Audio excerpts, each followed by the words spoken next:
Welcome to the KISC My Health Radio show series on Building Fortunes Radio. KISC My Health is brought to you by the universally recognized Cranberry King, Captain Cran Man Stephen Lukawski. Over the past 30 years, Stephen has worked with North American dietary supplement companies in the nutraceutical industry. His efforts and connections generate ingredient sales through innovative delivery systems and effective marketing and brand management strategies. Today on KISC My Health, Stephen is joined by guest host Peter Mingils. Make sure you check out previous KISC My Health episodes at www.buildingfortunesradio.com or KISCMyHealth.com. Along with our marketing partners, we are here to help our customers improve their health, build their businesses, and make the world a better place. At KISC My Health, we know how much your health and your business means to you and the people important to you.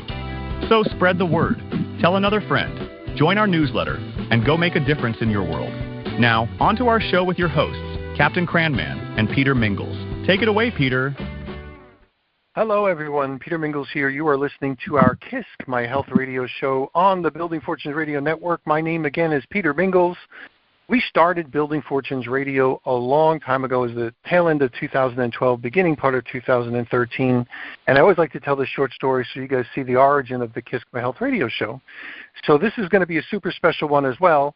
It started when I was doing some radio shows with attorney Jim Turner. He was the attorney for Citizens for Health. Citizens.org is still up and running. And in 1993, Jim, who was an original Ralph Nader Raider, and I know you haven't heard that name for a while, Jim was doing some stuff with Citizens for Health. I met him soon after we started the radio show. I asked him to do a weekly segment with us on Fridays at noon. We did radio shows for over a decade, and they are some of the best because Jim is not only a wonderful attorney, but he's also a great educator. He's been around like forever, and he talked about a whole bunch of things, wrote a book called The Chemical Feast, and they are great. Well, in January of 2022, Jim Turner passed away suddenly, and that left a real hole in my heart. I mean, I had spoken to him. I could ask him questions. We were going through COVID together, if you remember, and all the other things related to, stuff like vaccines and nutrition and all that sort of stuff. And the reality was I asked the people over at Citizens for Health to please find me a replacement. They also had a hole to fill.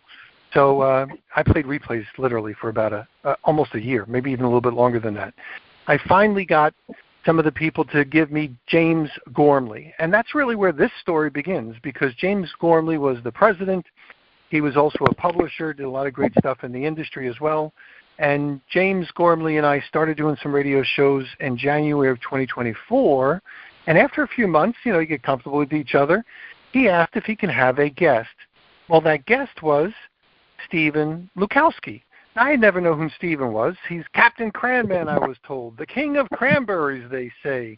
And I'm like, okay. I just thought it was kind of a cool thing. And because I didn't know much about Stephen, I was an active listener. And as we went through this, Stephen mentioned that he had a LinkedIn, so I joined his LinkedIn. And over the next year or so, I was following the post that he was writing up on LinkedIn, and I saw he's a really good guy, very creative, super positive. All you guys know that about Stephen. I was learning it as we go along, and then all of a sudden in August of 2024, James Gormley passed away. Now, this was really sudden. I had no idea. Never expected anything. My mom raised me to do the right thing. I went the extra effort. I called some people that we had done some radio shows. One of the first ones was Stephen Lukawski. Stephen knew what had happened because he was working with James at the same time. And somewhat in shock, we were both said, what do we do? Of course, we're going to run a memorial radio show for James Gormley.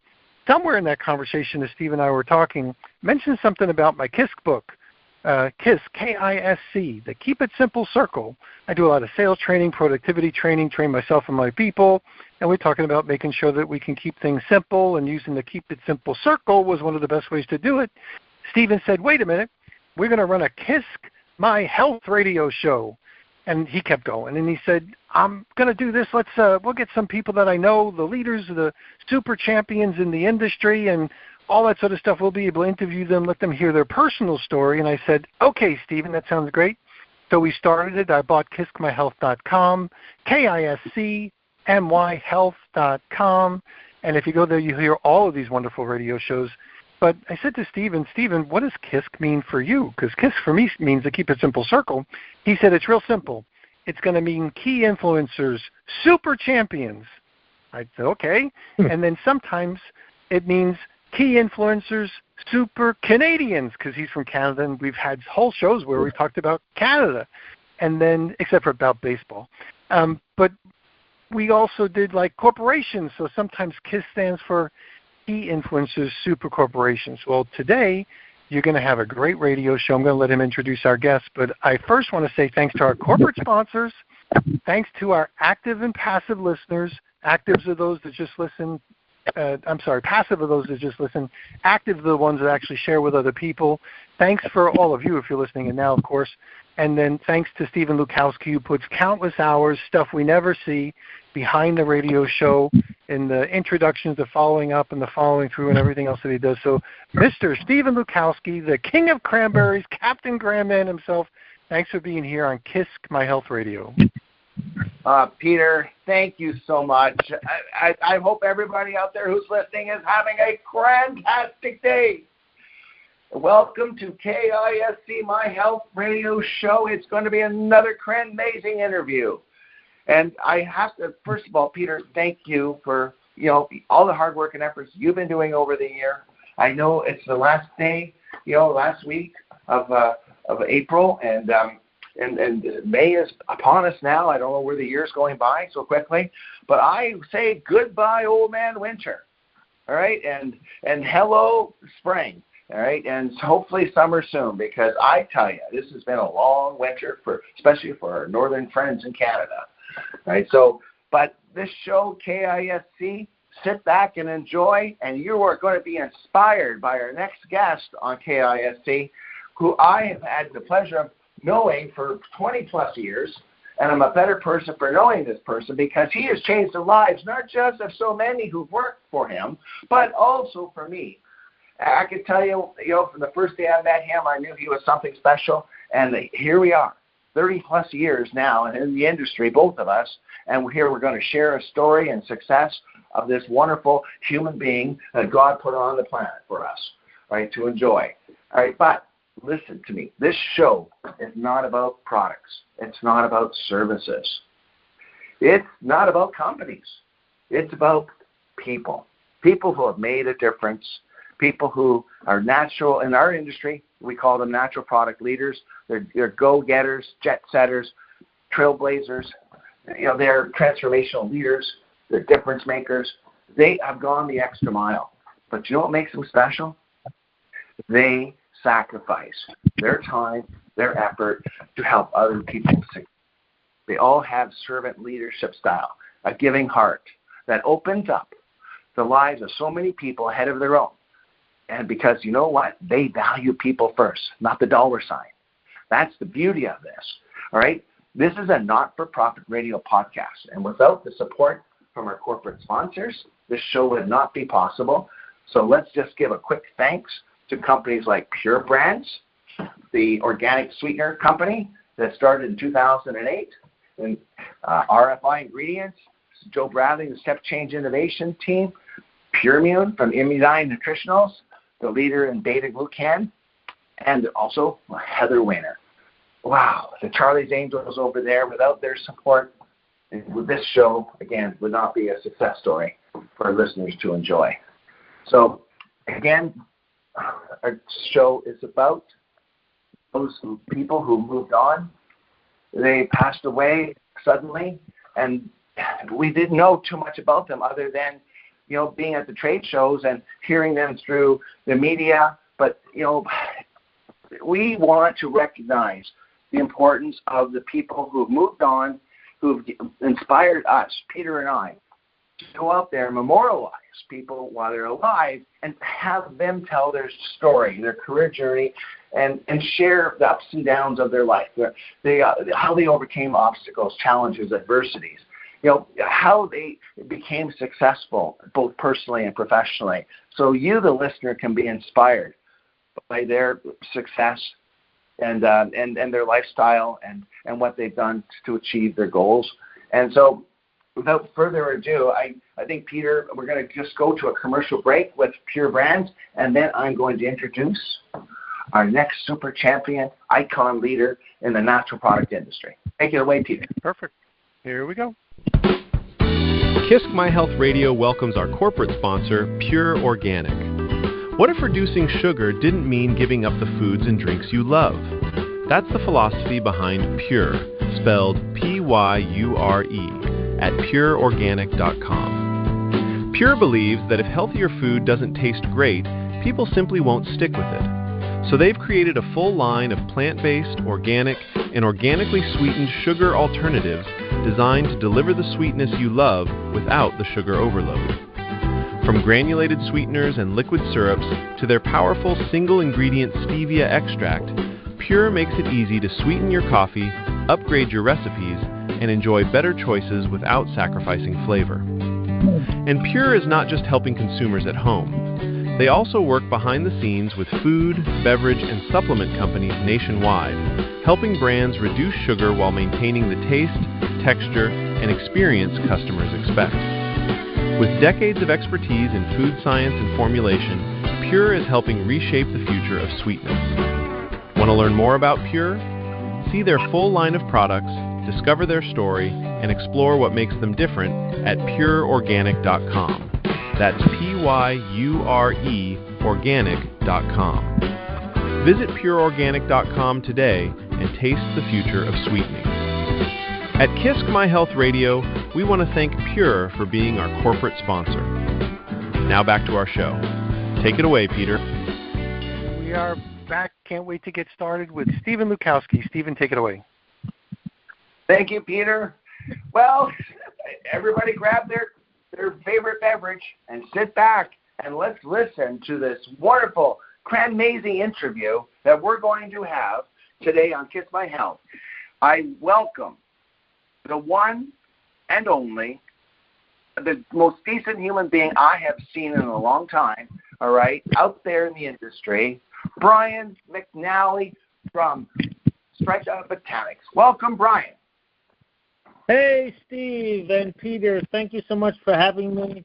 That was a great intro, and I even have my favorite beverage with me now as we talk. So I took your advice and got one right away, you know. So, yeah, we go back 30 years. You are drinking cranberry juice, a crantini. Yeah, all well, right.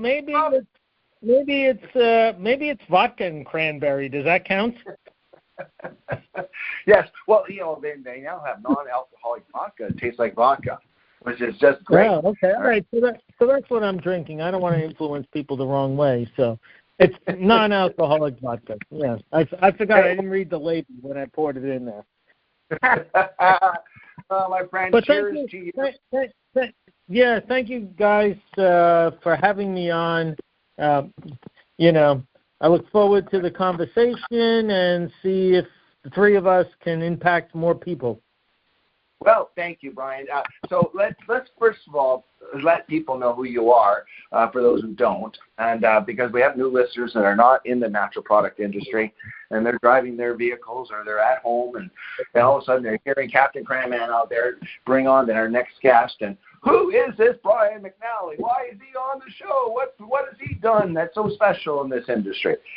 Well, let me just tell you that Brian, first of all, he's the president and owner of Stryka Botanics. So just Google strykabotanics.com, all right, and you'll learn more about the company. Brian is a seasoned executive in the nutraceutical botanical ingredients industry. He serves as the president of Stryka, which is a U.S.-based supplier of dietary supplement and food-grade ingredients. With a career... I have to interrupt for 1 second to say that, you know, we have about 2,000 ingredients, but about 700 or so we actually manufacture ourselves in the USA versus getting it from overseas because we want to keep the business in the USA as much as possible. Oh, I love it. Let's make America great again. I love it. Oh, yes. Oh, yes. I love it. So, Brian, let me finish up here a little bit and let people know that you've had a career over 3 decades since the early 1990s in healthcare, pharmaceuticals, and botanical raw materials. Brian has played a central role in building Stryka into a recognized supplier of high-quality nutritional ingredients, including botanical extracts, amino acids, vitamins, and custom blends. As the president, Brian is overseeing Stryka's evolution into a one-stop shop ingredient provider, serving industries such as our dietary supplement industry, functional foods and beverages, sports nutrition, cosmetic, and pharmaceuticals. Now, Brian's guided the company through strategic growth, operational restructuring, and market expansion, including strengthening its presence in international markets like Europe. Brian has consistently emphasized, this is what I love about Brian the most since I met him, on quality, regulatory compliance, supplier reliability, key factors in maintaining long-term relationships with manufacturers and retail brand owners. Under his leadership style, Brian has developed an inventory of thousands of nutritional ingredients. Coast to coast, U.S. operations, positioned himself as a trusted partner for manufacturers, retail brand owners, requiring scalable, high-quality raw materials. His industry experience is active in botanical and supplement sector since the early 1990s, deep expertise across ingredient sourcing and supply chains, nutraceutical formulation support, global ingredient distribution. Brian's widely recognized as a pragmatic operator and quality-focused leader in the ingredient supply space, with a long-standing commitment to delivering consistent, high-grade materials to the natural product industry. Well done, Brian. Congratulations. Well, Steve, after all that, I think we can end the interview now because you said everything about me. I don't even have to say anything else. That was perfect. Oh, my God. This is wonderful because you know what, Brian? You've done so much on the professional level, and nobody knows how you did it. Nobody knows the struggles. They don't. Yeah, so, they don't. They don't. No, they're going to hear about it now, though. They're going to hear about it. So let's tell the people out there where you, first of all, were born and a little bit about your family background. Okay. Well, I was born in Brooklyn, New York, many years ago. At least more than 20 years ago. We won't say exactly how long. But then when I was an infant, my parents moved us to East Islip, Long Island, and bought a house over there. Okay, and I grew up there in East Islip for, 20 years, roughly. I have a younger sister who's about 5 years younger than me. Okay, my parents, who are both passed now, but they were married 60 years. Okay, I think they got to 60 years. It could have been 59 or 61. It was something like that. Okay. I lived in Long Island for up until 32 years ago, where I eventually moved to New Jersey to be involved with Stryka. I do have an older son from my first wife, and I have 3 additional children with my current wife. So, I do have, in my opinion, I think I have a mix of a New York accent, a Long Island accent, and now a New Jersey accent. So, but you're Italian from head to toe, right? You're Italian from head to toe? Yeah. I'm Italian, I guess. Officially, I'm half Irish, half Italian, but really I feel 100% Italian for whatever reason, Well, now are you living in Brooklyn, New York now? No, because I was born there and then moved to Long Island and then lived in a couple of places after East Islip. I lived in Patchogue. I lived in Central Islip. I then actually moved back to Brooklyn. I'm not sure how old I was, maybe 30 at the time. I moved to Brooklyn Heights when the World Trade Center was still there.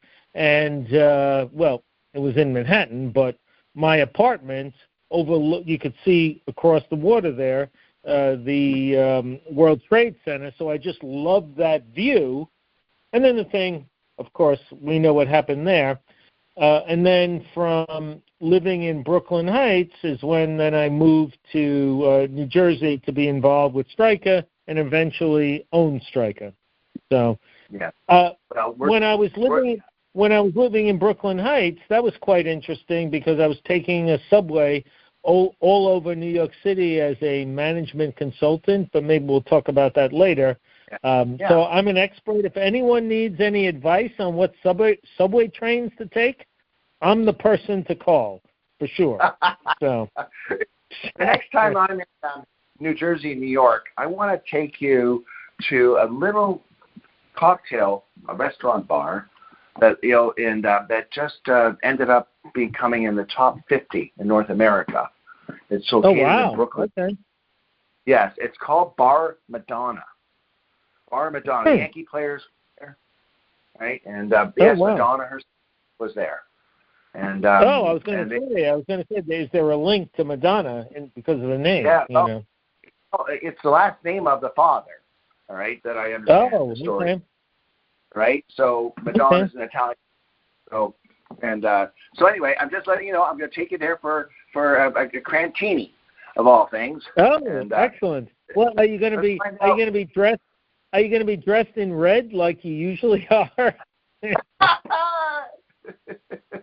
know what? I will put on my best suit for you, Brian. I will. Okay. Do that. My grand suit. Sure. But let's talk about mom and dad a little bit, okay? Because behind every great son or daughter is always parents, that just made the sacrifices in a special way. They gave you life to begin with. Tell me about the value system of mom and dad. What mom and dad did for a living, and then value system that you learned from them. Well, it's kind of interesting, okay? And I might say things that people are going to say, what? That's a little unusual. But in any event, they were 100% honest with everything, okay?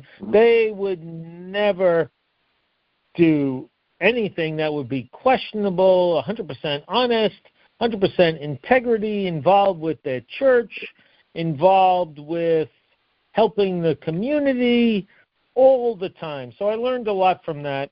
In fact, the church, the pastors or whatever, would come to our house many times during the week and hang out with us because they were so involved with helping the community. Okay? We were a middle class family, a normal house, above ground pool, a Dalmatian for a dog.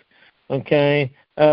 Well, the dog was pretty mean. The dog would bite me all the time, so I didn't really like that dog, even though it was supposed to be for me. It's like a Leave It to Beaver family. I love it. Right. Yeah, I mean, the dog would freaking bite me all the time. I don't know what was that. It was supposed to be my dog, So my dad worked for Scandinavian Airlines in Jamaica, New York. So he would take the Long Island Railroad. And for a few years, this is kind of funny. A few years he would drive into Jamaica, New York to work in Scandinavian Airlines office. Okay, and then he would take the train, or a couple of years he would drive, and he did it for, over 40 years. So he started in one job, and he, lasted 40 years until he retired. And my mom worked at, she was raising myself and my sister. So she worked at Macy's kind of part-time for, let's say, 25 years. Okay, she got great discounts. Macy's gave great discounts. Oh, yeah. Great stores. Okay. So I think that, their longevity at their jobs kind of helped me once I got involved with Stryka to say, oh, okay, I'm just going to stick this out till the end with Stryka. So now it's been, 30-plus years. I'm involved one way or another. Okay, so that's what I think with that. But now I have to get to a little bit of what I think influenced me a lot was they had made promises to me that they didn't keep. Okay, a lot of different promises, which maybe we'll talk about later, maybe we won't. but I call them broken promises, where they gave me their word on this, that, the other thing, and they didn't honor that. So I developed, I don't know what you would call it, but because of that, my word is my bond. If I tell you, Steve and Peter, I'm going to be on this call today, I'm going to be on this call today, unless I'm in a coma somewhere, I'm going to be on this call. If I promise something, I'm doing it, unless I'm in a coma or get run over by a truck, because promises were broken to me, and my word is my bond. It totally is. It totally is. And I think everyone has to, in this industry and another industry, they have to go by that. If you're dealing with hundreds of millions of dollars, of course you have to have written contracts just in case you forget something and so on and so forth. But it all starts with a handshake. It starts with a handshake. Yeah, it starts with a handshake, like, hey, you're going to sell me this, or I'm going to buy that, or you're going to sell me a building, or you're going to do this, and this is the price, and this is the deal. And, that's the main thing. The little fine print of what states do the laws. Yeah. Brian, you're a man of integrity, not just a man of your word, right? Thank you. Yes. And you have you are gifted with a serving heart. And because I've seen it, I see how people, how you've met others, during their young careers and how they moved on, and you've inspired them. And I've always said, if you're not happy where you work, it's okay, just go, because not every culture is right for you, but at least tell me, all right, show me, so I can help you. And you've done that. Right. You've guided them. Well, yes. And there are, of course, we have dozens of employees. Some do leave, but probably 75% of them want to come back. They're like, oh, no. Stryka was the greatest place ever. We want to come back. It didn't work out wherever they went. They want to come back. So I think that's like a major compliment to the company and the work culture here, and maybe a little bit to me, but yes, so many times people want to come back and work here, and we take them back, because they left on good terms, and maybe we have an opening, and then we bring them back, and they stay for another 10 years type of thing. So before, let's circle back again to Mom and Dad just for a brief moment here. Sure. Your mom, hardworking, Macy's, stay at home too, put food on the table, good cook. Right. Okay. So you've been blessed, you and your sister, right? In the sense of, I'm a middle class guy, but now you and I are best in class, Brian, and I owe it to my parents. The good and the bad, right? I look only for the good in people, and I know you do too, right? And yes, we screw up, we make mistakes, but that's part of being human. And and I think we have to let go of our parents sometimes of what they didn't do or what they should have done. All they could do was the best at that time, and they wanted the best for us. They wanted to have a better life than they had. Yeah, and absolutely. I feel the same way for your children. Well, here's a good story. I hate to interrupt, but I don't want to forget it because it's an interesting story.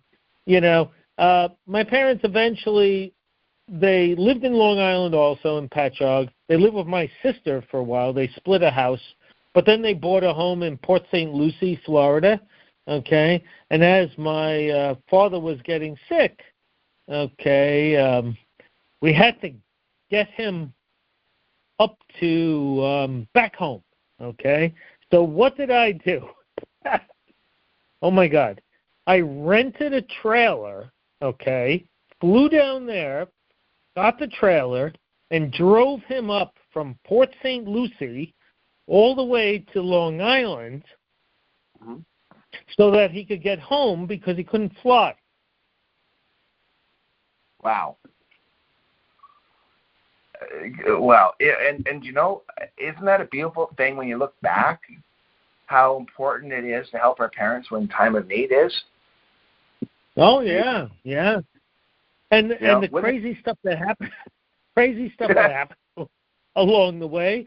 So, you know, we would stop and, I don't know, because he couldn't drive. He couldn't stay in the camper for that long, okay? So we'd have to, like, stop every 8 hours. Probably took, like, 5 days where it should have taken 1 day, right? So then he didn't want to stay in a hotel room, so they would stay in this big trailer, him and, you know, in a parking lot at a hotel. I would sleep in the hotel room, and then we would leave the next day. We got into an accident on the way back with the camper, but not a serious one, not where we had to stop. Okay. He then locked himself. Oh, my God, I can't believe these stories are coming up. Oh, God. Right. They're probably, you know, looking down on me and saying, why are you saying this? He locked himself in the camper at a rest area in, like, Maryland, okay? And I don't know how I got in there, okay, because he was very sickly, so he couldn't even really open the door, but somehow was able to break into the camper to open the door so that we can continue on our journey back home to Long Island. You know, and now picture this. I'm driving this, like, 40-foot freaking camper, okay, trying to get through New York City to Long Island, and all the roads are closed. So now all the roads, it was in the middle of the night, they're redoing highways, there's a bomb scare, all this crazy stuff. So now they're diverting all traffic down all the side roads, and I'm driving this big camper, and the camper doesn't fit under some of the bridges or anything else. Well, I eventually got them home, and you know, it was quite an experience getting up there from Florida through all those events to getting him home and going from there. So, but you know, they would have done it for me, and you know, I did it for them, and that's what you do with family, you know. That's right. You know, and you know, I've explained that to so many people that have come and gone through my life. Is family comes first, right? Right. And you know, right.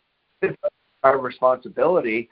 You know, it's a full circle. We look after parents in time of need when they need us, right? And you know, like I said, my mom's 90 now, and you know, and it's like every day is a gift. So, but Brian, let's move on now. You know, you're going. Let's move up the ladder to the educational side of things, right? Okay. So, where did you graduate from? What college, university? Well, I have really only a 2-year associate's degree in accounting. Okay. Yes. I started in Hofstra. Okay. My parents said they were going. Well, I'm going to backtrack and just tell you the whole story, whether you want to air it or not. I don't know. But they promised.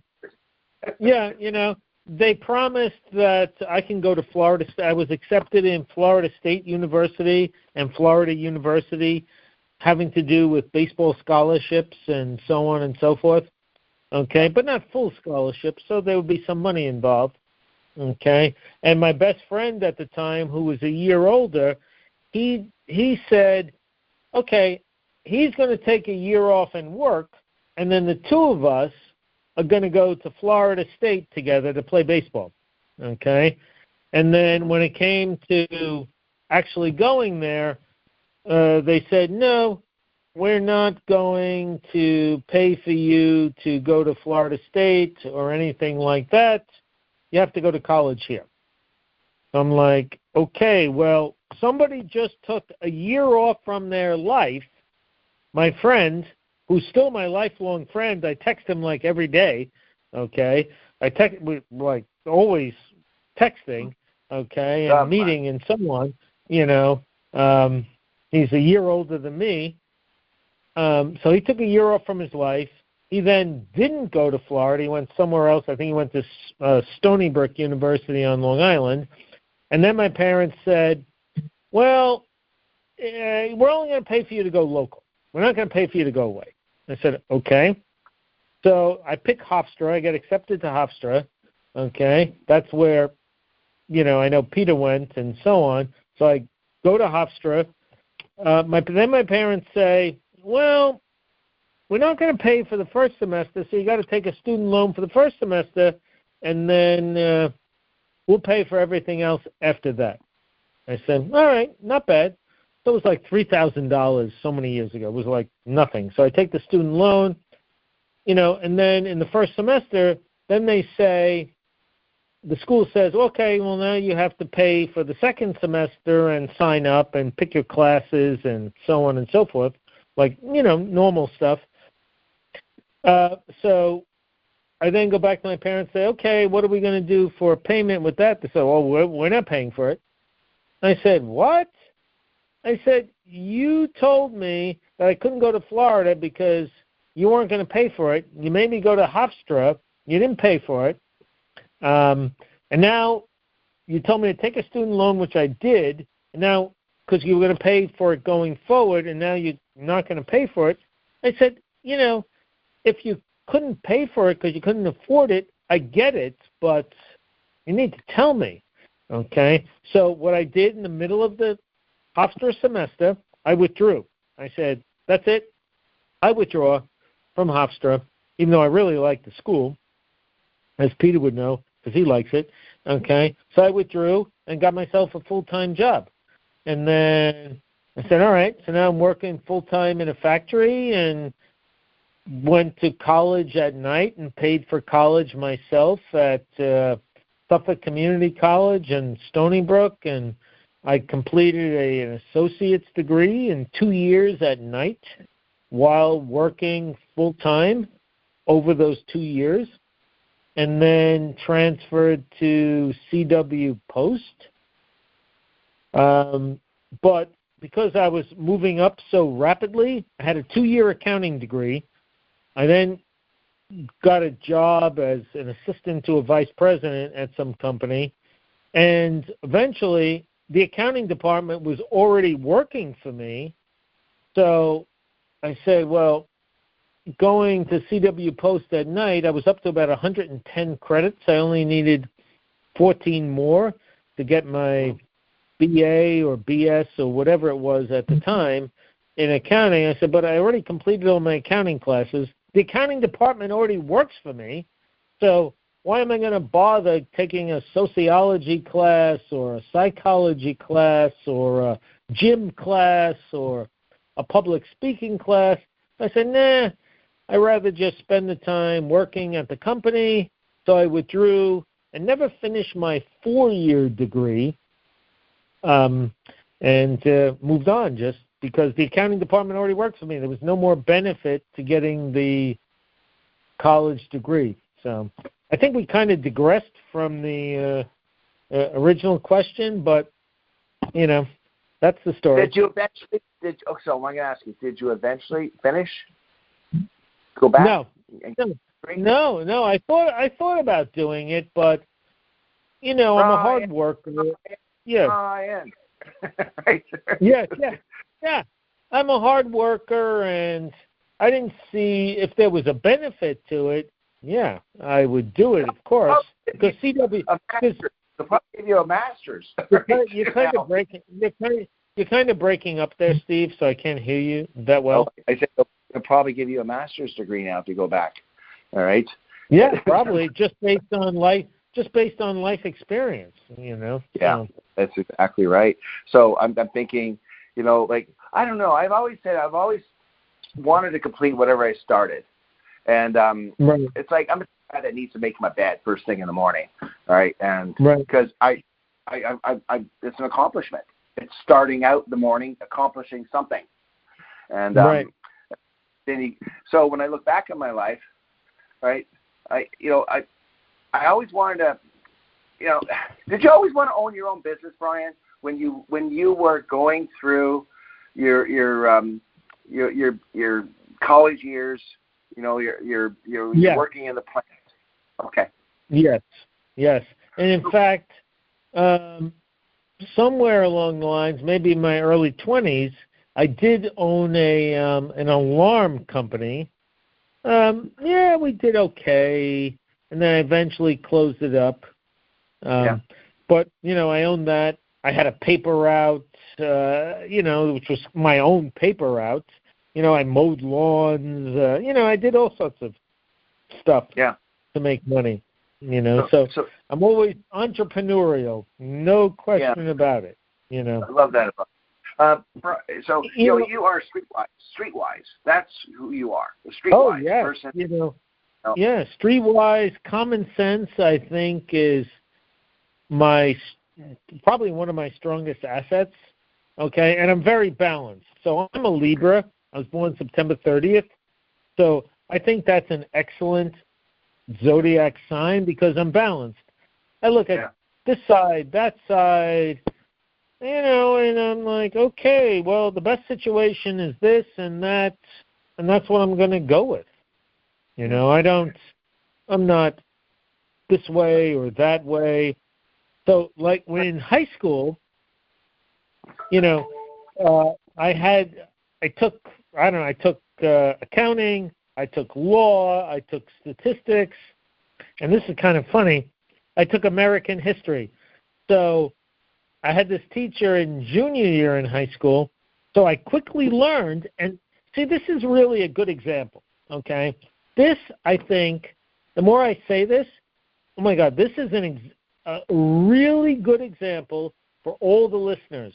So here I am, junior year in high school, and the teacher's like, hey, class, for 100 on the next test, and you won't have to take the test, you get an automatic 100, okay?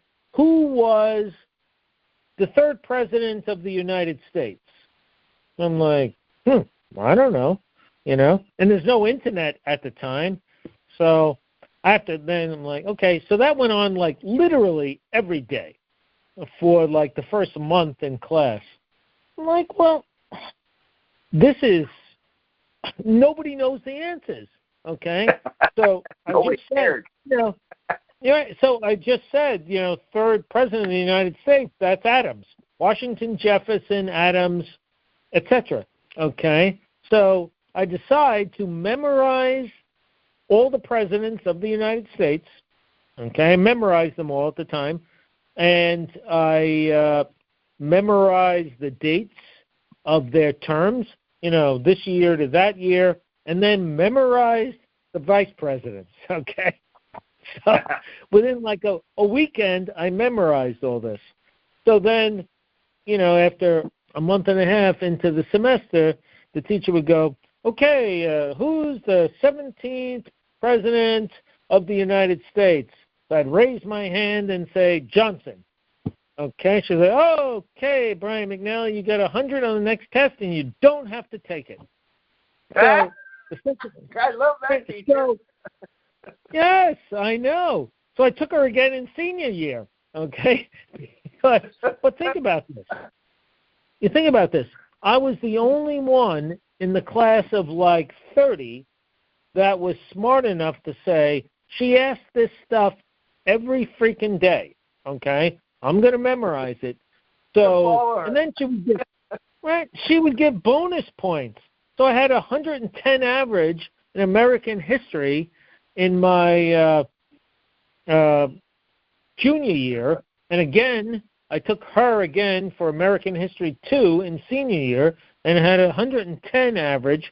And then this is so funny because she would say, after the second semester and then the third semester, I'm the only one that did anything, okay? Nobody was, like, learning this stuff. So she would say, okay, who was the vice president to Abraham Lincoln? Okay. And then she would say, Anyone else can answer except McNally. He knows it. You cannot answer. Finally got smart on.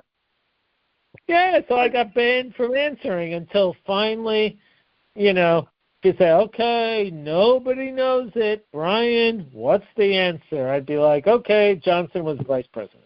So I get another 100. Like, I never had to take a real test in American history for 2 years. Right, I'm surprised you didn't become a politician after that. All right. And yeah, I kind of thought about that too. You know, I kind of thought about that. You did? Okay. All right. So, yeah, I definitely did. So, Brian, did the natural product industry find you, or did you find the natural product industry? No, we stumbled on each other. We definitely stumbled on each other. Because, okay, I was living in Long Island. I was running a company out there. Somehow then I ended up taking a job as a consultant in New York City, and that's when I moved to Brooklyn Heights and got a condo over there. Okay. Oh, my God. If I can digress for a minute. So my parents were still alive. I was hanging out with them on the weekend, and there's a big news story going on, right? And I'm like, ooh, there's a fire in Brooklyn Heights. I said, ooh, that's very bad because that's where my condo is, right? Yeah. So I'm looking on the news. I don't know if it's Channel 7, Channel 4, and there's this, I don't know, whatever you put, I don't know, some overhang or something on the entryway to the condo.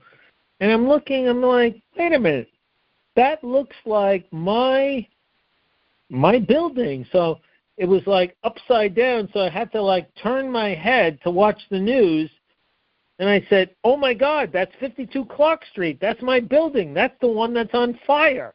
Okay? So my building was on fire. Like, it was a huge building. It had hundreds and hundreds of condos in it. 2/3 of it burned down. My side did not burn down, but I was banned from living there until they fixed it for like 6 months. But it's just an odd story. Fortunately, I wasn't there. I was with my parents in Long Island, and the thing was on the news. It's crazy, But anyway, that's when I was a consultant in Manhattan and going around to all sorts of major Fortune 500 companies. And the former owner of Stryka somehow happened to call the company I worked for, and he wanted somebody to come there and help them expand the company and maybe improve their software, a lot of different things. We only had like 4 people. They only had 4 people at the time. So we had maybe 30 consultants. Somehow I was the one that got picked to go to Stryka to consult.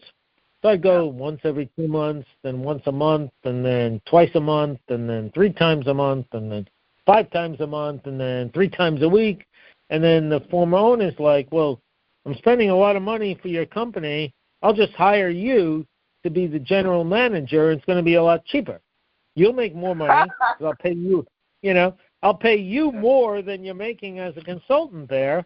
And, he made me an offer I couldn't refuse. So I became general manager at Stryka when we had 4 people, and now we have like 50 people. Okay. And, my job was to increase sales, which I obviously did, and expand the company, which I obviously did, and we went on from there. And then I guess in 2003, he wanted to retire, so I was able to buy the company. So, congratulations. I've owned it for, 23 years or something. And your best years are still ahead of you. So I know. I know. Do you remember your first salesperson you hired? Yes, of course I do. Yes, absolutely. Do you want to share that story? Well, I don't know if I won't give the names, but I'll give the story. Okay? Yes. I'll give the story. And what you guys do with it, it's up to you. So our number one customer at the time calls us up and says, hey, my brother-in-law needs a job, and this is a huge company that everyone would know in the industry. My brother-in-law, his brother-in-law, the owner's brother-in-law, needs a job, so can you hire him, and I'll give you all our business. So I'm like, okay, well, that's interesting. All right. So, and he was a very good salesperson. There's no doubt about it. So we interview him. Again, I wasn't the owner at the time. I was a general manager, or maybe then I was already the vice president. So me and the former, we interview him. I'm like, oh, my God, this guy is really good. But so then we call back our customer and say, well, you got like 1,000 employees, and we got like 6 at the time. So why don't you hire him, right? What are you going to ask us to hire him for? And the owner's like, oh, he's too much of a pain in the ass. I can't have him working here.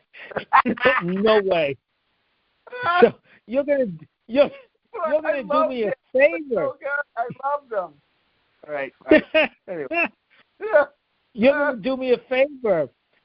So I'm going to repay you with business. You still have to have a good price and good quality and all that kind of stuff, but so we hired him. He worked for us for, 7-8 years, and the owner was very honorable, just like he kept his word. Yeah, exactly. Yeah, exactly. So we got tons of business, and then eventually this gentleman went somewhere else for a little while and then retired to Florida and has since moved on to another realm and so on. But so, oh my God, I have to say this story about this salesperson. So he was very good. So there was a major company in the industry was selling a lot of product to. So he's like, they need to buy more from us. He goes, I'm going to call them. This is him talking. His office was right next to mine. I'm going to call them up and see what I can do. So the buyer over there, who was there for many years, says, okay, send me a fax, because nobody was doing email then. Send me a fax of your 6 best items you want to sell us, right? So the salesperson comes into me, and he's like, which ones should we do? So I give him the 6. So he's like, I'm going to give him 12 instead of 6. I said, you can't give him 12. I said, you know him just like I know him. He is not going to accept that, right? Not going to accept that. He's going to be very upset, right? So anyway, he does it anyway, my salesperson. They put 10 items on a fax, because we had all our salespeople had faxes on their desk instead of emails at the time. So he sends the guy 12 items. Within like 3 seconds, the phone is ringing. It's the so-and-so customer calling the so-and-so salesperson, and my salesperson's like, oh, you see that? He's calling already. I said, oh, wow, okay, that's great. Customer's on the phone, salesperson answers. Customer's like, do you think I don't know how to count? I counted 12. I told you 6. Listen to this. And he goes, rips up the fax, and hangs up the phone on him.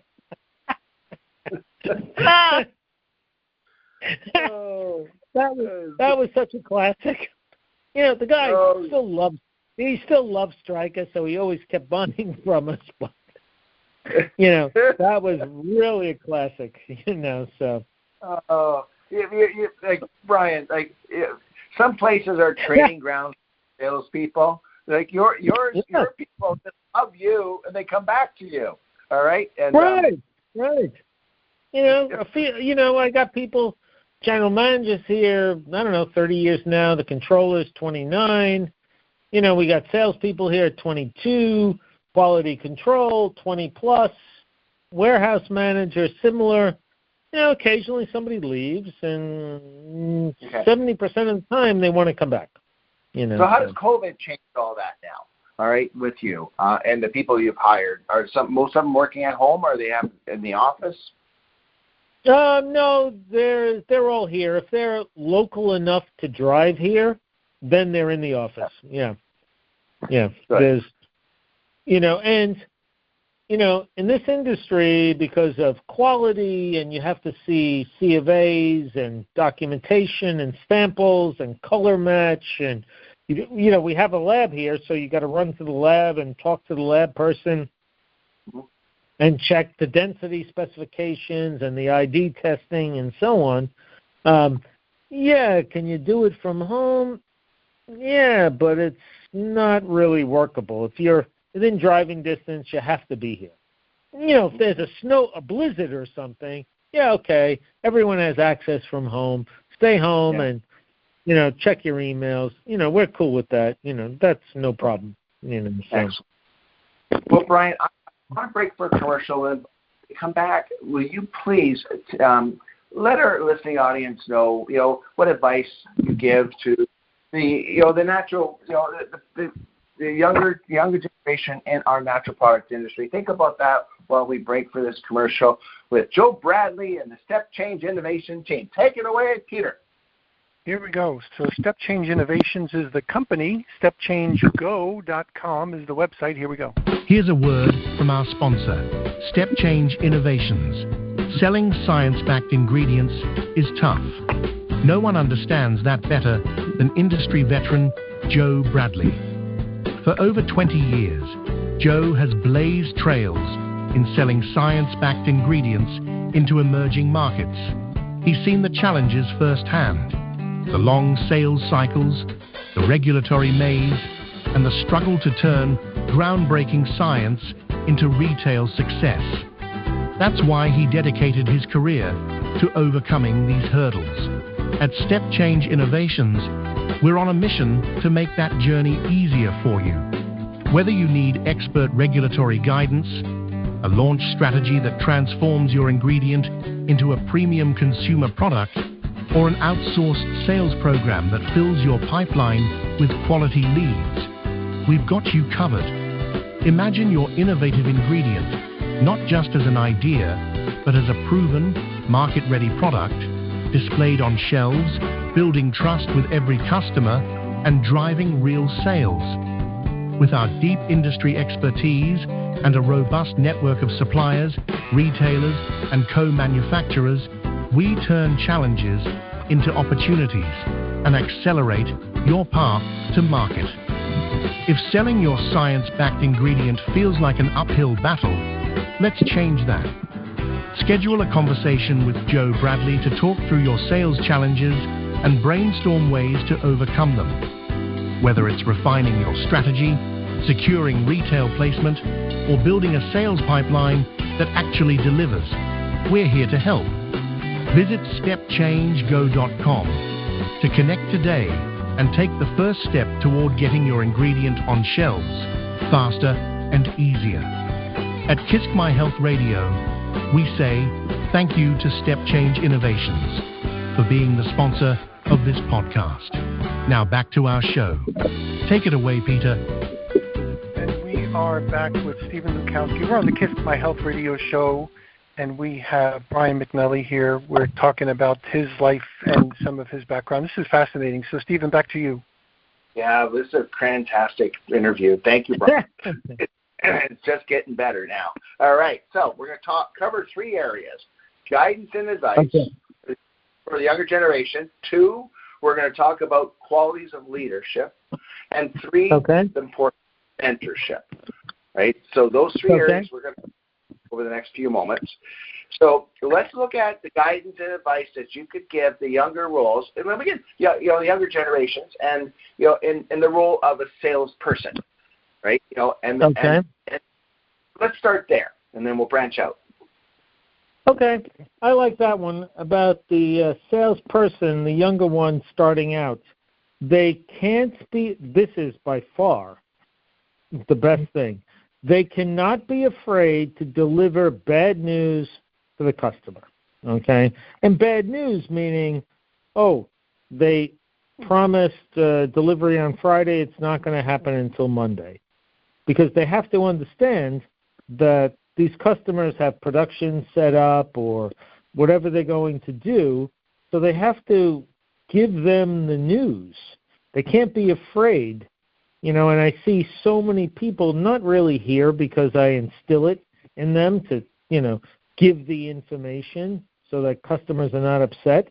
But I see it all the time with the new people. Oh, I can't tell the customer that. They're going to be upset. Well, they're going to be more upset if you don't tell them because, they got 200 people in their production line trying to encapsulate product that didn't show up. You got to tell them, for heaven's sakes. You got to tell them. And you can't, it's easy for the new people in sales to want to sugarcoat lead time or quality aspects or spec sheets and try and say, oh, yeah, this thing will work for you, or, yeah, we'll have it in 4 weeks versus 12 weeks. It only comes back to haunt you, okay? It only comes back to haunt you. Like, if you say 12 weeks, okay, and it's coming from wherever in some remote location from Africa, and some other company quotes 2 weeks, well, the customer is going to buy it from the 2-week person, but they're never going to get the product, okay? So you might lose the first sale, but they're going to come back to you and say, oh, yeah, our other supplier was no good. They didn't meet anything close to what they promised, so what can you really do again, so-and-so? And so-and-so say, well, it's still 12 weeks. You didn't order it. It's still 12 weeks or 16 or 8, or if you want to fly it, it's 3 weeks or whatever the case. So they're always going to remember you for being honest and truthful, and it's always going to benefit you in the long run. Now, it might not benefit in the short run, but in the long run, I just had a customer where I ran into at the Supply Side East show in Secaucus, a purchasing agent who was actually our biggest customer 20 years ago. And, yes, they changed jobs a couple times, and, some people do. And it's like, you got to talk to me more. You're the only company in the industry that says it like it is. And I said, yeah. And she's very aggressive, so she wants to, change your answer. Oh, no, I need it tomorrow. I'm like, well, it's 8 weeks from now. You can't get it tomorrow. Oh, no, I need it tomorrow. You have to do it. I said, how the hell am I supposed to do it if it's 8 weeks? That's impossible. So she's always respected that and comes back to us because, so don't be afraid. And I think, what about, don't overpromise? Oh, yes. Do not, oh my God, I have more to say. Do not overpromise. You can give a range, like best case is 4 weeks, and worst case is this, or sometimes, maybe there's, with all the tariffs and everything, the price varies all the time, You can say, okay, it's best case $6, worst case $8, and who knows what the tariff's going to be in 4 weeks when it ships, so it's going to be in there. But honesty, integrity, and keeping their word. So if they say, okay, we're going to ship it on Monday or in a month, and I'll call you tomorrow, they got to call. They better call. Even if they don't get the person on the phone, leave the message. Or even if they don't have the answer, okay, I promised I was going to call you. I don't have the answer. I need another day or two or whatever. But they got to keep their word because, people that last a long time in the industry, like you, Steve, and me, they keep their word, and nobody's perfect. Things go wrong. That's, yeah, you're a little breaking up again over there. Yeah, you and I go beyond our word, right? We of course. We put our heart into our work, right? And and the other thing I really think you are probably going to touch upon anyway is that these don't be afraid to make a mistake. Right. And do you want to elaborate on that one? Don't be afraid to make a mistake. It's going to happen, okay? It's going to happen because nobody's perfect.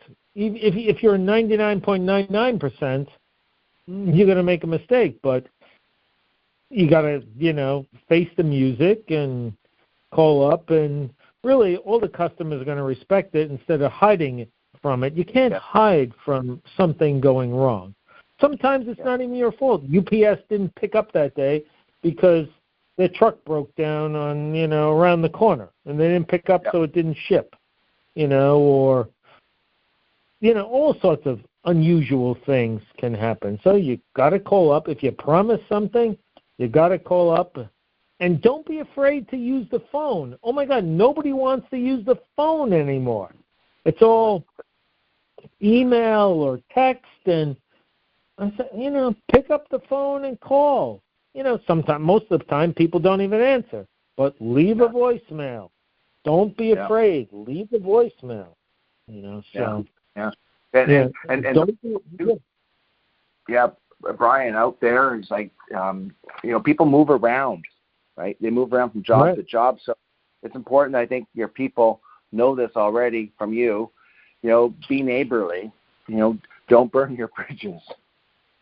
Oh, yes. Yeah. Yep. Yeah. And that even goes in personal life because, whether you're doing something at your house or whatever the case, sometimes, let's say you had a contractor at your house and then they leave and go to another place. So if they didn't take care of you at the first place, now you call the second place for a new contractor and find out they're there. They're like, oh, I don't want to deal with that person again. They didn't help me before. Yeah. Or they didn't call me back, or they never emailed me, or, whatever the case. And that does happen. It definitely happens. Yeah, it's a small industry. It's a small industry. Right? And, but you got people wanting to come back and work with you after they've left. Right. So yeah, I do love that. Okay. Because it's a compliment to the whole company. It's not really just a compliment to me. It's the whole environment. It's the whole other people they work with. It's a good culture. Yes. Yeah. And and the other thing too is networking. Right. Get out to the shows. Right. And beyond the trade floor. Right. Meet people. Don't sit in your hotel room. Oh, yes. I use those words all the time, Steve. Do not sit in your hotel room. Oh, my God. Do not. Do not eat alone. No, do not sit in your hotel room. So now my wife is getting much more involved with the business, and she's very beautiful and perfect shape, just like your girlfriend is. Okay. So at the recent trade show in Secaucus, some of our people, they go back to their room, they have a customer dinner, and they go back to the room. Okay. But, we have a customer dinner, and then some of the customers are going out after the fact, and then some of them are coming back to the hotel we were staying at, the Harmony Suites, and they had a little bar there, and the bar is supposed to close at 1 o'clock, but everyone was there. Not everyone, maybe 20 people. So we hung out there, and they didn't close it until 3 o'clock that morning. But, the trade show starts at 10. So 3 o'clock to 10, you got, 6 hours sleep, an hour to get ready. And, you don't have to be drinking at the bar. You have a water, a seltzer, or something like that. But there's so many people there to meet. We met so many people. And I tell all my people, get out there. Get out there. You may go to somewhere. Yeah, you may. There's the Outback right next door. You go to the Outback. You may be the only one sitting there at the bar. Next thing you know, somebody else comes over. Somebody from the industry comes over. They're wearing a badge or not wearing a badge. You meet people. Yep. It's I have people coming up to me. Well, I guess it's a little embarrassing where they said they met me in Las Vegas in last October, but I don't remember them. But they're coming up to me at the trade show, like, oh, we met there, we did this and did that. I'm like, okay, I don't remember you, but they remembered me.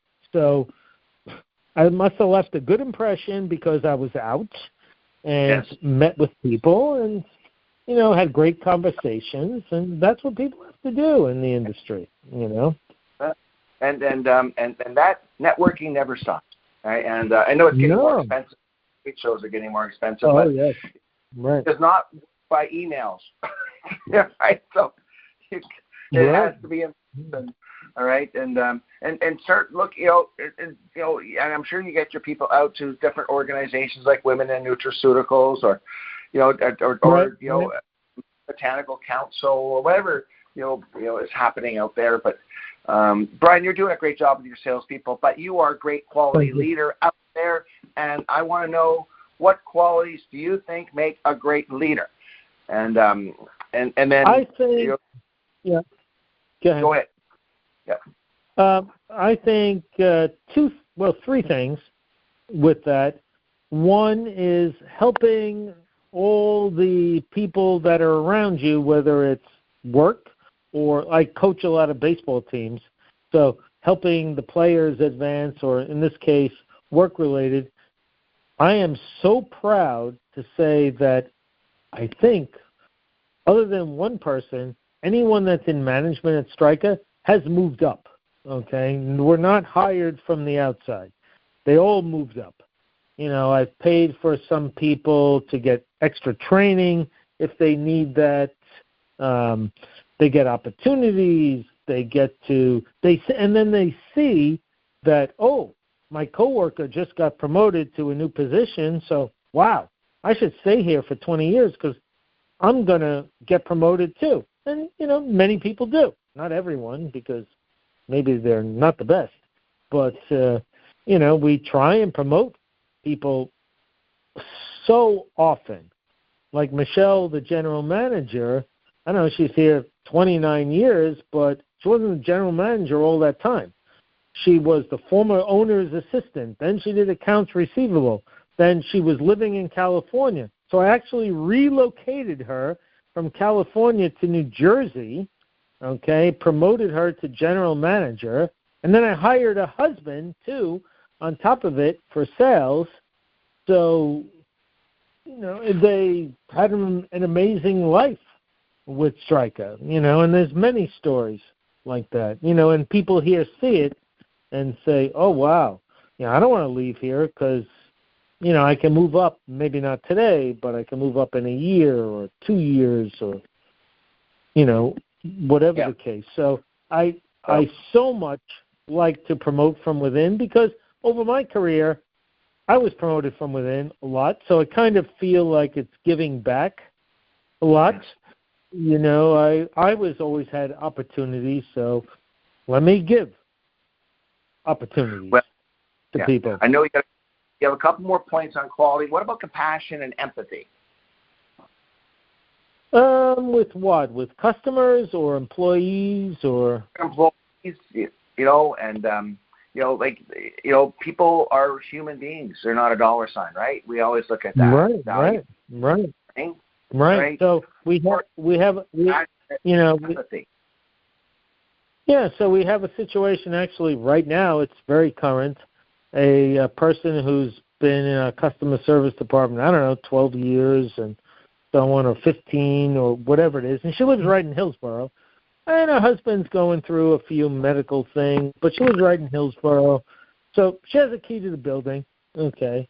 So she kind of makes her own hours, comes in when she wants, only because she has to help take care of the husband, and it's not a life-threatening thing anymore, even though we thought it was life-threatening. So she comes in when she wants, but, she might come in at like 8 o'clock at night and work until midnight to get the job done in customer service, answering emails and putting in orders and so on and so forth. So a person like that, they're going to get 100% flexibility. This past weekend, when I was here on the weekend, she was here on Saturday, came and went as she saw fit. She could do what she wants because she's loyal and she's doing the best she can, and she's been a great employee, and we understand it. We're empathetic, I guess is the proper word for that, not sympathetic, but empathetic, and she lives right here, drives over and comes in when she wants and gets the job done, and maybe she comes in at 4 in the morning or comes in at 8 o'clock at night and gets it all done. Okay, so, and we do a lot with that. We do a lot. Right? That's your something about this already. But I have something, right? But something very important everyone has to know, like the younger people, and again, this next comment does not have to do with just this industry, other than obviously I've been here for 30 years. When you give an answer to somebody, if you're not sure of the answer, do not give the answer, because you cannot give misinformation in this industry. So, for example, if you say, oh, well, that powder is brown, well, if you're not sure of it, the customer may buy it because you said it's brown because they want something brown in their clear capsule. You can't do that. You got to be sure. There's no misinformation. And that's one thing I tell everyone here. Do not share misinformation with anyone. If you're not sure, you say you're not sure and don't give the answer, because you give the wrong answer to somebody in the industry or even internally in Stryka. Like if I ask, how much money did we make this month, or what was sales, or whatever, and somebody gives me wrong information, well, I do things with that information. So if they give me wrong information, things happen. That it puts wheels in motion that are based on wrong facts. Okay, so that's very important.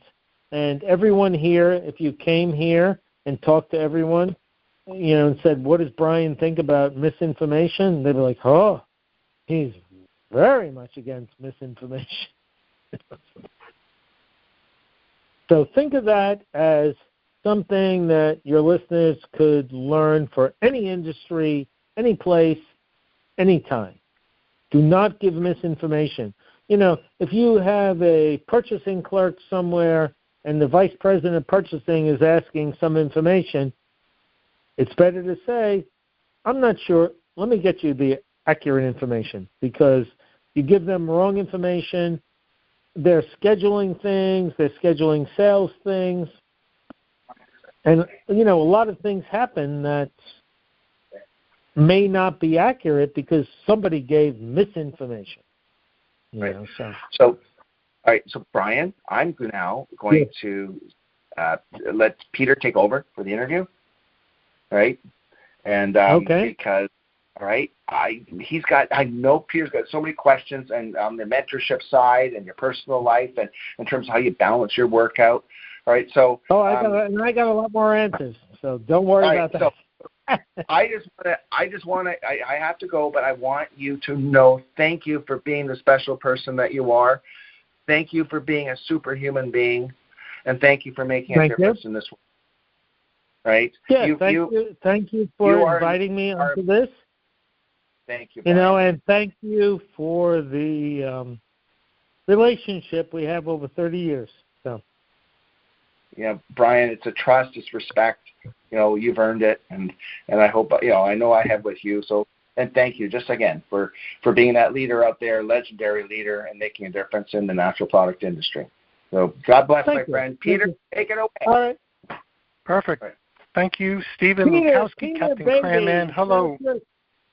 I'm ready for baby. You. It's now your turn. I'm doing good. Well, we started off the radio show before the radio show, where we talked a little bit about backgrounds, and you and I come from similar backgrounds, and you even know some of the people that I. Yeah. Yep. exactly. So I grew up in Lindenhurst, and we used to play East Islip, which is where Boomer Esiason was, playing football, and he used to kick our ass every year. So, so he was a good athlete. And I know that you were around the Manhattan area, meaning at least the skyline. So my first question, Stephen wants me to talk about other things, but, you're such a good guy. I want to talk to you a little bit about, memory lane, if you will. When September 11th happened, and, the buildings came down, and in my opinion, the world was changed forever. What was that like for you, and where were you at? And maybe you can give us a little bit of a time capsule view of what that was like relative to your business, or maybe your personal life, or what was going on with kids, or what was going on in your mind at that time. I had already moved from Brooklyn Heights to New Jersey. I'm not sure how many years earlier, not too many, okay? But I used to love walking out of my apartment in Brooklyn Heights, and then, which of course burned down for a little while, and walking over to, I forget what they call it, but right to the East River. You can see the Statue of Liberty or whatever. You can see the World Trade Center. So I'd come home from consulting wherever I was in Manhattan on the subway, come there, pick up food where the number 2 train was, pick up food, go eat something, then go back out and look at the World Trade Center for a while, and look at the Statue of Liberty, and look at the Manhattan skyline. So, I was very upset because now I was already living in New Jersey, and, we could see from where we are the smoke from the World Trade Center, and you could see it from a distance, and I said, oh, my God. So I was so upset. As soon as I could, which was probably within like 3 days, I said, I'm going back into Manhattan. I got to see this myself. I have got to see this. So I went back in, I don't know, like 3 or 4 times in like a week. I just had to see it in person. So I went down on Wall Street. However I got there, it wasn't easy to get there with all the barriers and everything else. I just had to see it because, it felt like kind of my life was, part of my life was gone, so. And then what I also did. Skyline. Yeah. A hole in the skyline. Yeah. And then what I did, because also the Pentagon was hit, I said, well, I'm going to drive to Washington. So I did. I drove to Washington. I wanted to see the Pentagon building myself, which I did. I got really close. You can't get that close, but I got really close, probably more than what most people would do. So I wanted to see that myself. And then, all right, I got to see everything and went back to New York maybe another 3 or 4 times, and, and eventually had to move on from that. So, okay. It was disturbing. Personally, it was disturbing. Okay. Stephen wanted me to ask you about like life balance between business, hobbies, and family. So that's I don't know that much about you. I know that sometimes they try to expect people to have balance. Like if it spokes on a wheel, the wheel would be round. I've never figured that out. My spokes have always been longer or shorter in the worst areas. But how is it like for you to be running such and growing such a big business, and then dealing with, business, personal life, family, hobbies, all that sort of stuff? So how do you feel you do in those areas? Well, I certainly work hard in those areas. In fact, what I did, because we have such a big building over here, and both of my, I have 3 with my current wife, but 2 of them, the 2 younger ones, were so into baseball. So what I did, I took a room in the facility, a good-sized room, and I put a whole batting cage in there. So I have pitching machines in there, I have pitching nets, I have a batting cage, I have a pitcher's mound. So my kids would come here, I don't know, every night, basically, and my wife would drop them off. I'd be still working, so then I would stop working, and we'd go back there and practice pitching. So I kind of came up with this thing to minimize time away from the office, but then maximize time with them, okay? So they would have targets on the wall. I would run the machines that are throwing 95-mile-an-hour fastballs into them, and they're hitting them, and then they're pitching, and I'm the catcher, and we're talking about this, that, the other thing. And then my wife would come and pick them up. And then, 2 hours later, I'd go back home and, my daughter would make dinner or my wife would make dinner. So I think I did a really good job balancing baseball and sports with my kids, which was tough. And then they both played on travel baseball, both from like age 3 to, 17 or 18. Wow. My daughter is 18 now. She's about to be 18. She's only 17. She's going to be 18 in a couple of weeks. Okay? But she, from age 3, and I say she in quotes, was playing travel baseball with boys from age 3 to age 16, travel baseball. Okay? She was the MVP on the high school JV team 2 years ago. She traveled all over the world, and this is kind of getting back to the whole thing. So she traveled all over the world. To the U.S., we went to the Philippines, we went to Japan for her to play baseball. So somehow I was able to incorporate baseball into family getaways. Okay, so it kind of worked out. So she would go to Japan and play baseball in a Hank Aaron and Sadahara O sponsored tournament. And then we were in the Philippines 2 years ago, and, we were there. So that kind of worked out where I could, and then even on those trips, I'm like, they're at the baseball field practicing, I'm watching, but I'm on my laptop, and I'm emailing the office or texting the office or whatever the case. So it's been a fine balance. And then my daughter had internships at Google, eBay, Fanatics, and 2 other places, all having to do with her baseball skills. And then she also played on a national girls team. So all of a sudden, though, 2 years ago, at age 16, it's like, I'm done. I quit. I've been playing for 13 years. I don't want to do it anymore. I'm like, what? I'm like, they're starting a girls' Major League Baseball thing right now. Major League Baseball is starting a girls' league or a women's league.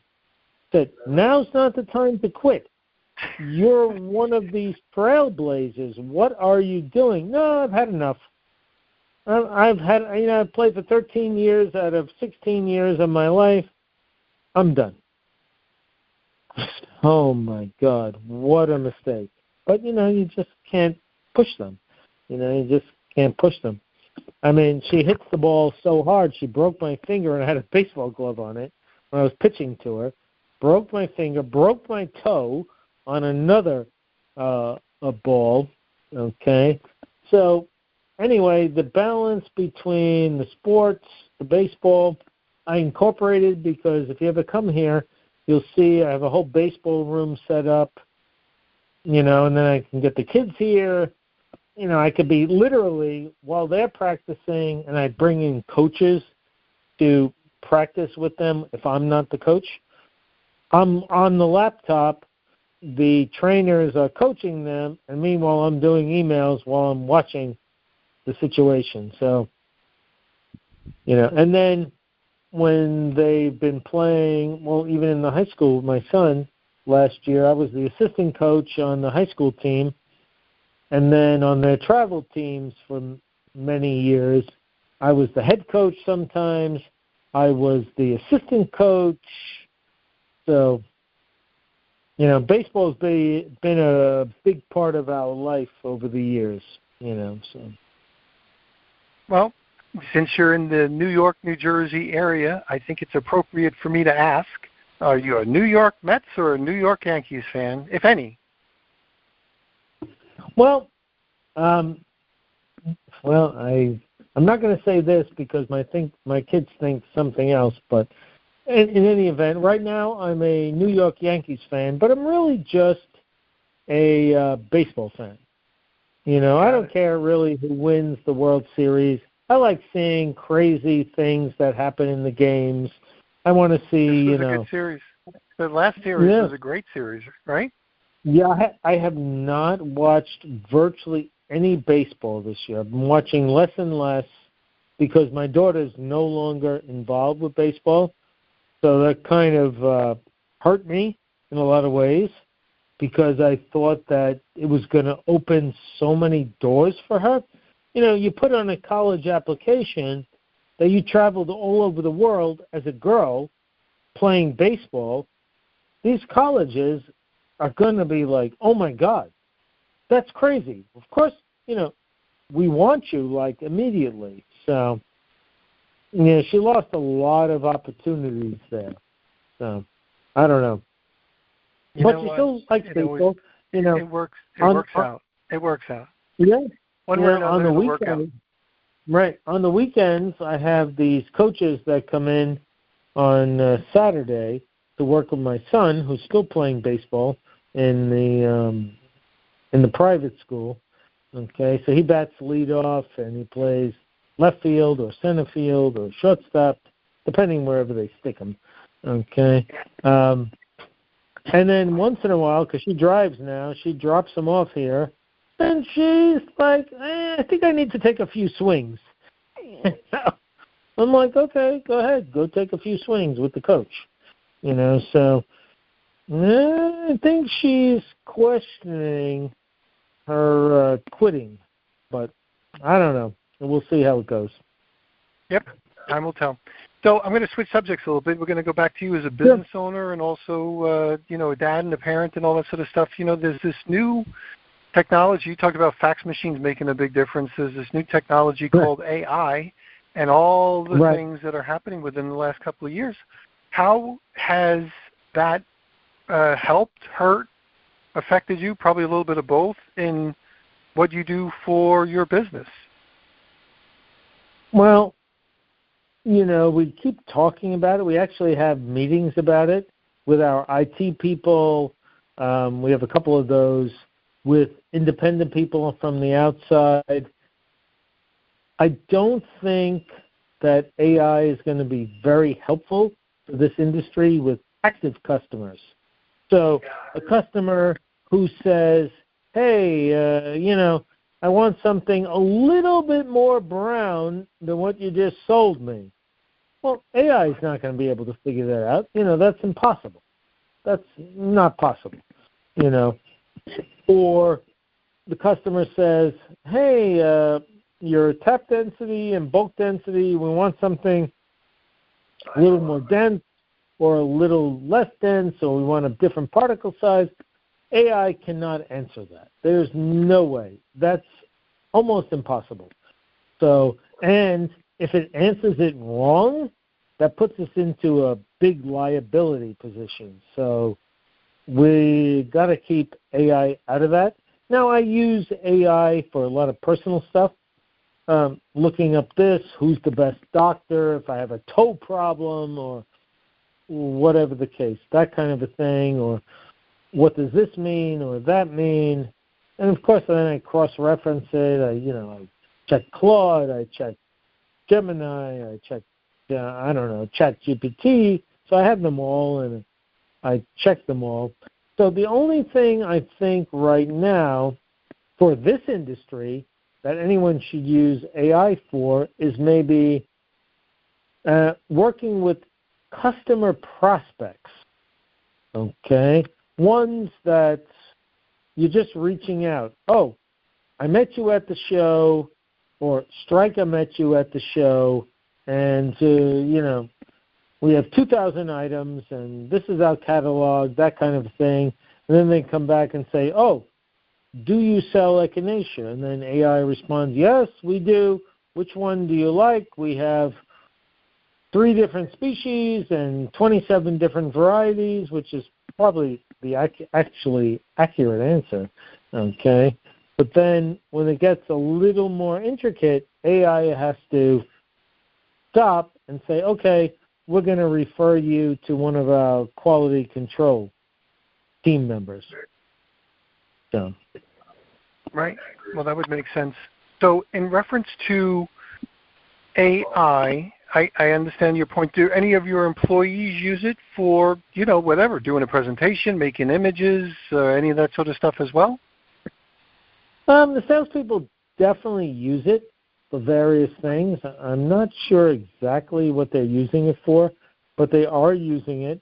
They might say, oh, so-and-so customer, do they use this ingredient or that ingredient? So they probably, well, not probably, they are using it for those kind of things to see if customers are using this ingredient or that ingredient. I know for our website we use it. I'm starting another company. We use it there to work on labeling and to work on pictures and so on. But we have to be very cautious, because Absolutely. we can't really trust it. We can't really trust that it's going to be the right answer, and we don't want to have a liability situation. So. That is always a challenge. Where our QC people do use it to look up things, but again, it always has to be double-checked and triple-checked with our SOPs and so on. So, perfect. Okay, so as I've listened to you, I've just known you through this interview.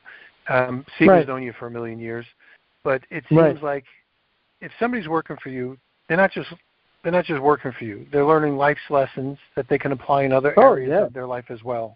Right. Like your example with misinformation, and that's been something you've been talking about before misinformation became a term. So in reference to that, where and do you think your kids are going to wind up working with you in your business? Do you think they're going to do their own path? Do you think it's not sure yet, too soon to determine? What do you think? I think if I had to guess, and you're going to mark it down, because in maybe 25 years, we'll see in 25 years which one of us is alive in 25 years. But I think either my wife will be running the company or my about-to-be 18-year-old daughter will be running the company, because that was the one that was playing baseball, okay? So she's a little more aggressive.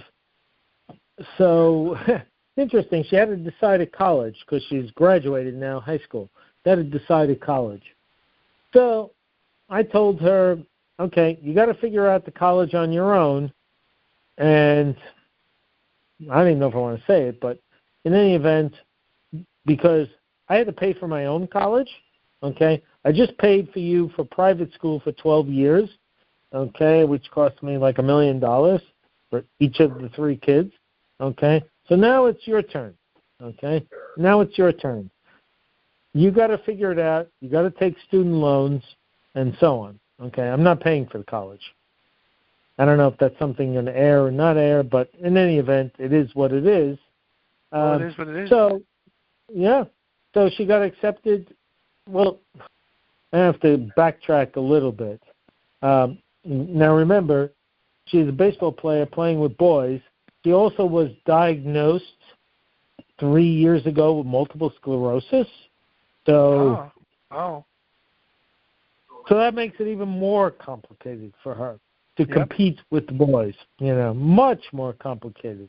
All of a sudden, her leg is numb, her arm is numb, and so on and so forth. So that's been tough over the last 3 or 4 years, probably since she was 12, and now she's 17, about to be 18.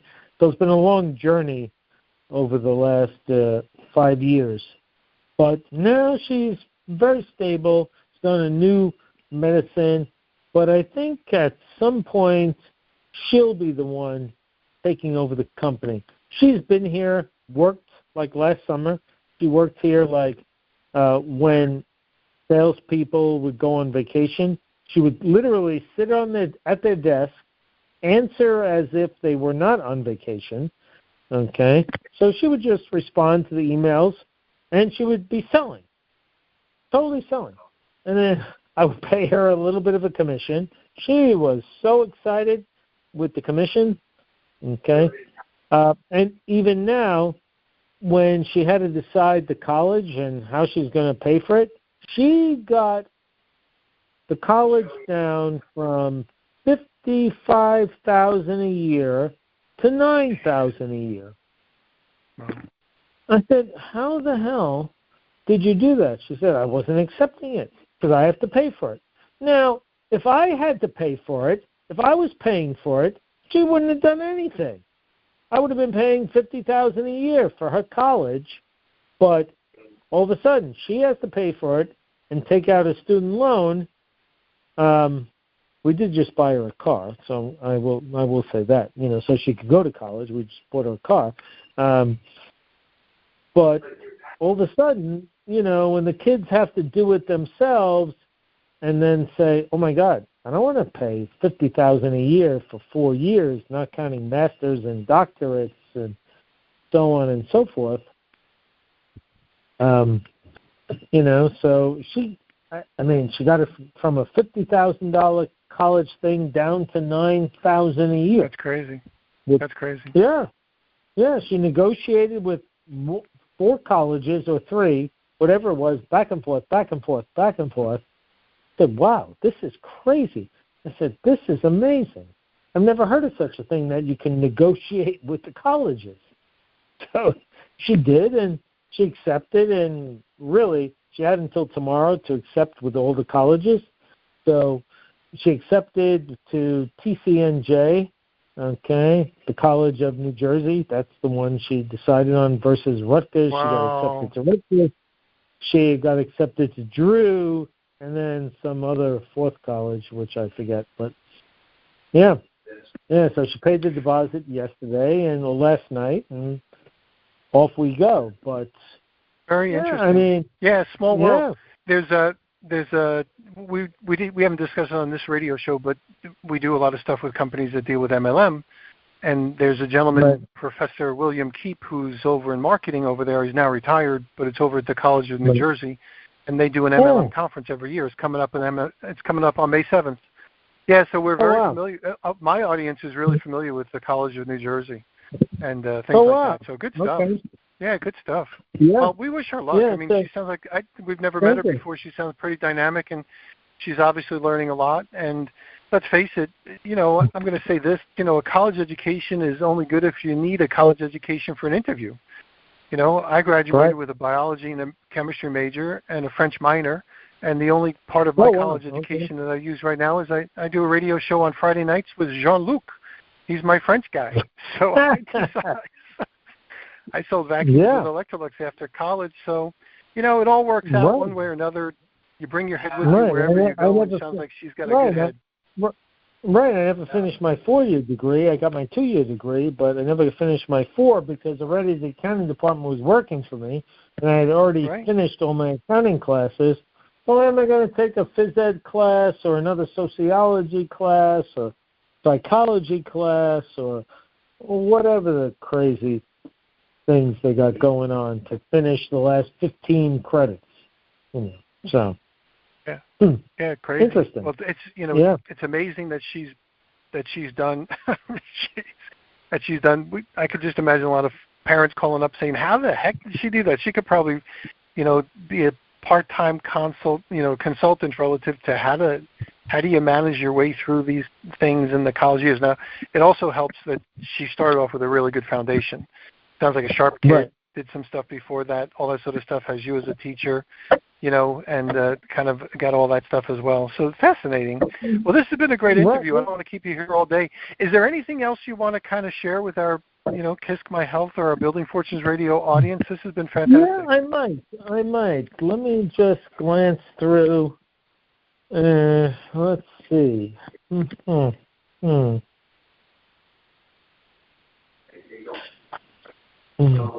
And for those people that are listening in, as you were doing your camper thing, it sounds like you were in an RV. And for those people that aren't familiar with the Northeast, there's a difference between expressways and parkways. Parkways are for cars. Oh, yeah. Kind of learned that about bridge heights. Oh, yeah. Yep. They're probably still talking about that guy in the RV that couldn't get under the bridge. Yes. I had to back out of when I finally somehow got myself through the city. I forget what parkway it was, but I don't know. I said, oh, okay. It said Long Island, whatever.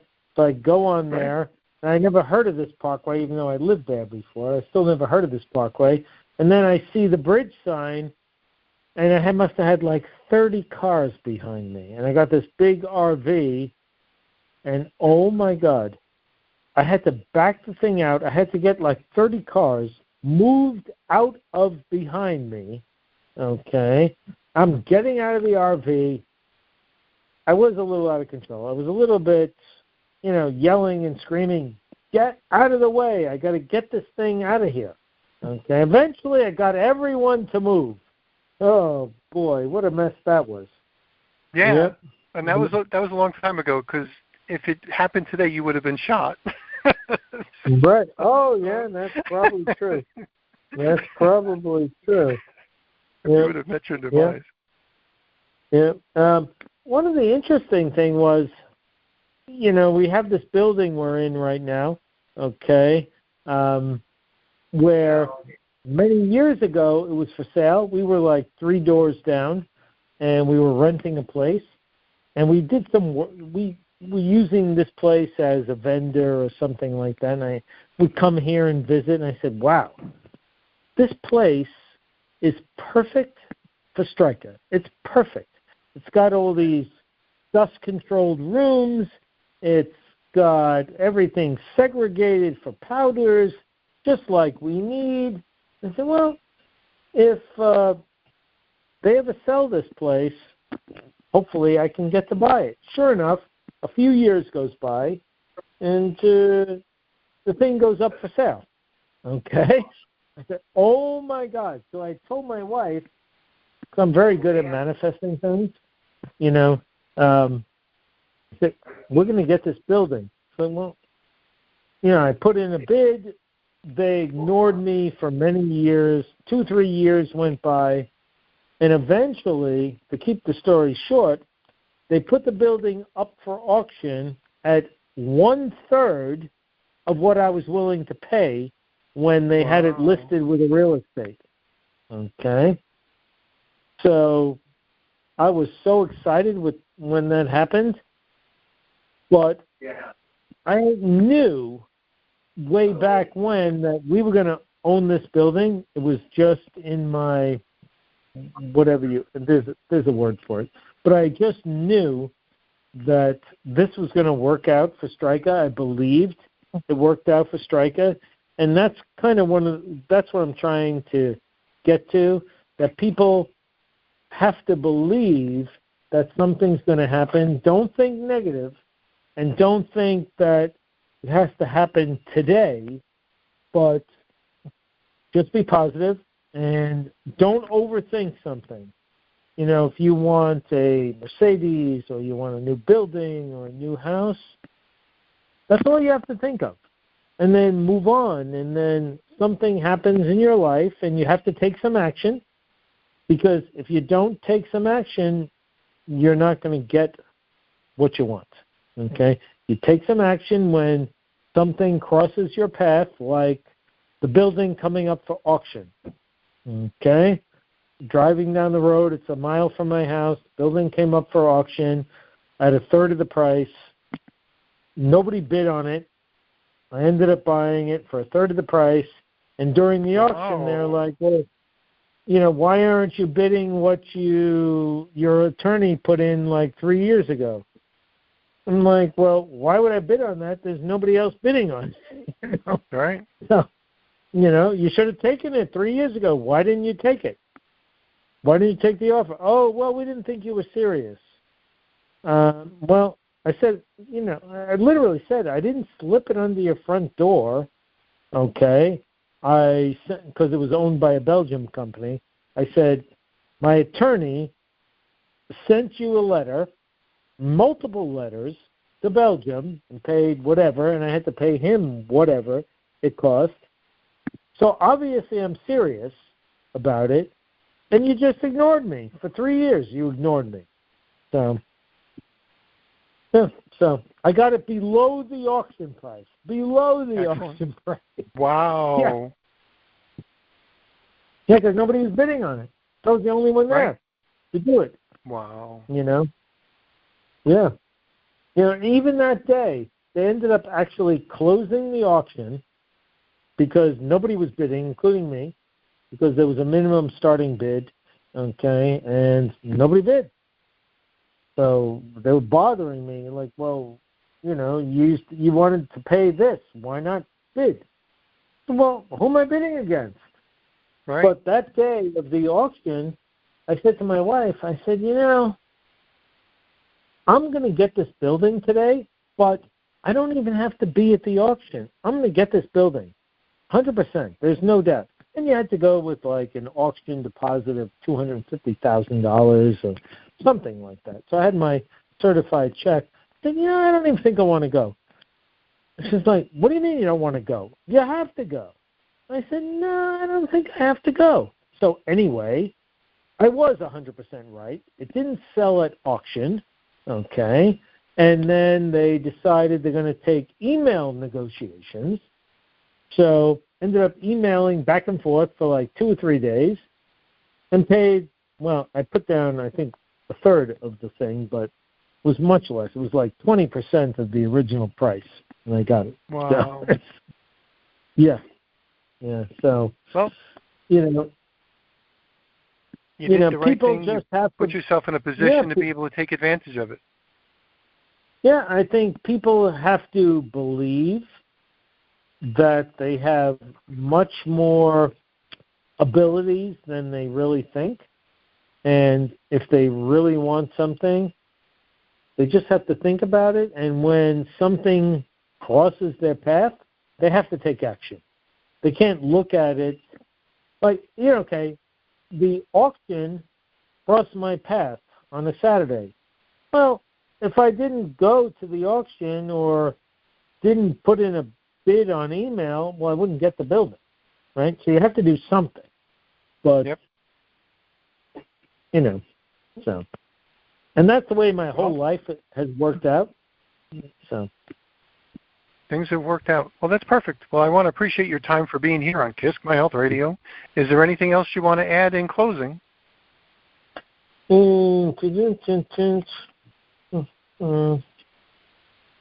me just see. And for those people listening in, Stryka is STRYKA.com. That's your website. Yeah. You said you're working on some new projects. Right. No, I think that's it. There might be more things, but I don't know. Well, let's speak with Stephen. Personal speak goals. With Stephen, come back. Personal goals. My plan is to live to 125 years old, so you heard it here first. Healthy, 125 years. So, in 60 years, we'll do another interview, and we'll talk about it again, see how we're doing. Sounds good. Well, I appreciate you being here. Thanks for the wonderful stories. Thanks so much thanks so much. And if you ever want to do a part 2 or a part 3 and a part 4, I got plenty more things to entertain your listeners. Don't worry about that. Well, Stephen's got a great segment he's doing on mentorship. So maybe we can have you and maybe one of your mentors back one way or another, whether it's one of your kids. We wish your sons and your daughter and the rest of your family the best in everything. And, stuff works out. So thanks for being here. Wonderful story. So for those people listening in, Brian McNally, the owner of Stryka, STRYKA. I'm going to put all this stuff in the show notes as well. And, if you have your kids, they want to come back and add some stuff in, or any of your other employees and add some stuff in, just talk to Stephen, Mr. Stephen Lukawski, the King of Cranberries, Captain Cran Man himself, because we're doing the KISC My Health Radio show. Yeah, so I'm going to say he is amazing. He's amazing as Captain Cran Man. There's nobody better. Nobody better. He really cares. So thanks for sharing some of your personal information, and we're going to catch you next time. Thank you on KISC My Health. Thanks, guys. You've been listening to the KISC My Health Radio show on Building Fortunes Radio. Thanks for listening. This KISC My Health Radio show is brought to you by Stephen Lukawski. Stephen is known as the Cranberry King, universally known as Captain Cran Man. Stephen has over 30 years of experience working with manufacturers and marketers of dietary supplements and natural ingredients to make this world a healthier and a better place. You can check out Stephen Lukawski on LinkedIn and on the KISCMyHealth.com website. We are glad you listened in. Spread the word and check out previous KISC My Health Radio episodes. Bye for now. It's been our privilege to have you listen in. At Building Fortunes Radio, we wish you the success you deserve and are willing to work for. Now go make the world a better place.